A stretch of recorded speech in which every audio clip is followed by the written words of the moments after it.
Hey traders, Akil Stokes here, Chief Currency Analyst at TradingPower.com, and welcome to another weekend review video. If you tuned in last week, you know that I absolutely smashed the markets. We had a monster week. And well, if you've been following me this week, either in the syndicate or the live room, or I guess the syndicate members are in the live room, you know that I've struggled quite a bit. And you know what? That's to be expected. We talk about the ebbs and flows of price action, and I always say your equity curve looks the same way. You're going to make new structure highs. You're going to extend that trend to the upside. And then you're going to have some pullbacks. You're going to give some back. And that's exactly what this week is. And you know what? You've never seen me really freak out over a drawdown. It never gets me too down because it's expected. And when you've been trading for a good amount of time, you know it's going to come. It's funny. I've been listening to some podcasts lately. There's one by Peter Brandt, I think it was, and he's a trader. He's I think the last 20 something years, he's averaged a 42% return on investment with only, I think, 3 years of drawdown in there. And the funny thing about it is he's only a 40% trader. So out of every 10 trades he takes, he loses 6 and wins 4. And one of the things that he said in his podcast is that he goes into each trade, because he knows his statistics, he goes into each trade actually assuming he's going to take a loss, and it helps him deal with the mental battles. And you know what I'm talking about: moving stops, taking targets early, revenge trading, all of that good stuff. And when you know that after a big week that a drawdown is likely to come, or it's going to come at some point, it just helps you, brush off the punches as they come and keep trading through that plan until you catch that hot streak again. Now, just because I'm down right now doesn't mean that the week is going to end in the negative. I do have a pretty large position on. For you guys that follow me on TradingView and, of course, in the syndicate and live room, you know that I took a Gartley pattern on euro dollar earlier in the week. It was a pretty big trade. Profit targets were about 200 pips away. We've moved about halfway there. Not really sure where we're at right now. We had a back and forth day with the dollar today. But the best thing is stops were rolled, so I protected myself. There was originally a 90 pip stop loss on there that is gone, so I cannot get stopped out of the trade and take a loss, which is the perfect place we want to put ourselves as a trader. And the worst case scenario, best case scenario, obviously, is it hits targets. Worst case scenario is it hits my trail stop for about 100 and something pips. So that's certainly going to make the equity curve look a lot better. I can't add it in right now because the trade is still in progress, but it's gonna make the drawdown this week not as bad. So I don't really have a lot I want to talk to you about this week. I do want to challenge you guys to do something, and I've been reading a lot of the comments and questions I get on all of social media, YouTube, Twitter, TradingView, wherever you view me at. I read all of them.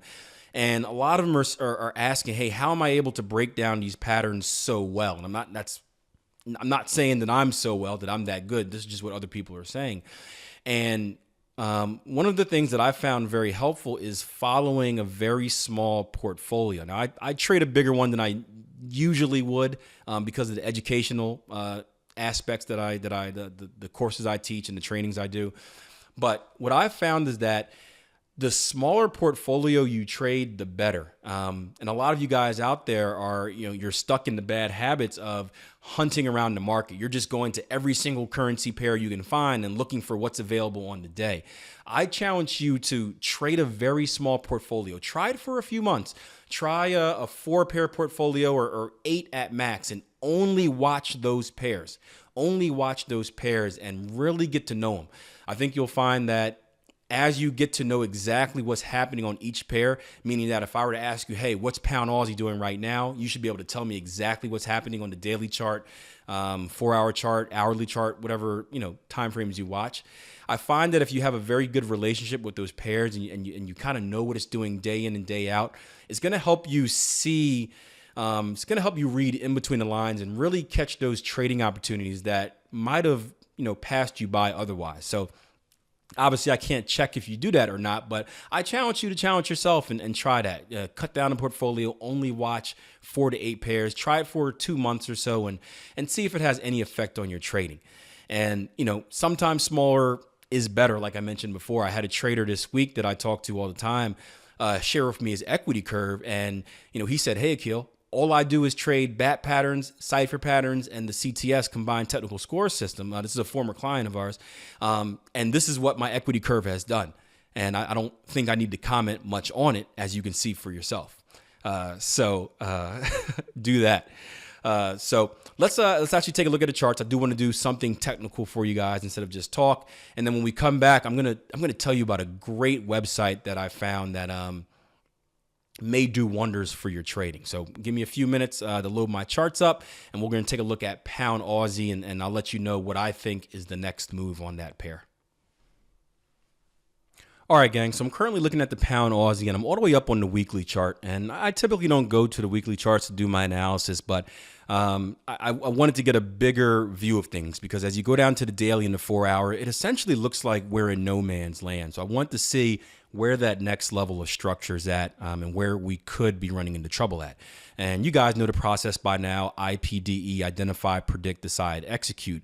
Part of the identification stage is where are we at? What's the trend? What is the market doing? And as we look on the weekly chart here, we've just broken and closed above previous structure highs right here. And really, there's still massive opportunity to the upside in this pair. So we could go higher. With that being said, RSI is overbought, which doesn't really mean much. There's no divergence here or anything like that. So we may see some relief, but we can definitely still be looking bullish overall on this pair. Now, as we go down to the 4 hour chart, I did take a shot on this trade earlier this week, and it was, this one hurt. I typically don't let trades get the best of me emotionally, and this one didn't get the best of me, but it did kind of hurt, because I called something. I made a prediction on it. I got stopped out, and then it went on to do exactly what I thought it would do. And it's just like, missed it by a little bit. And again, it's not one of those things where I'm mad because I didn't get involved in the trade or I missed out on profits. It's like a game to me. It's like a quarterback throwing an incomplete pass when your receiver is wide open. It's like, I wish I could have that one back. But we can't. It's trading. We live, we learn. And we look for the next opportunity. But the same situation goes here as before. The market's been ebbing and flowing up. So we're still in this bullish trend here, and we're starting to consolidate. We've had trouble creating new structure highs. And one of the zones that I was watching for a retracement, we had a Gartley pattern in here earlier in the week that failed, a smaller one right around this area. But one of the areas I was watching for a retracement was this lower structure zone right here and this structure zone right here. Now, I didn't have a chance to get involved in this. It would have took an aggressive trade, and I didn't have an aggressive entry ready at the time. But we're coming back down to that same level. And again, just based off my top-down analysis, I think that this pair is either two things are going to happen. We're going to continue to new structure highs. There's nothing that is screaming bearish on me with this yet.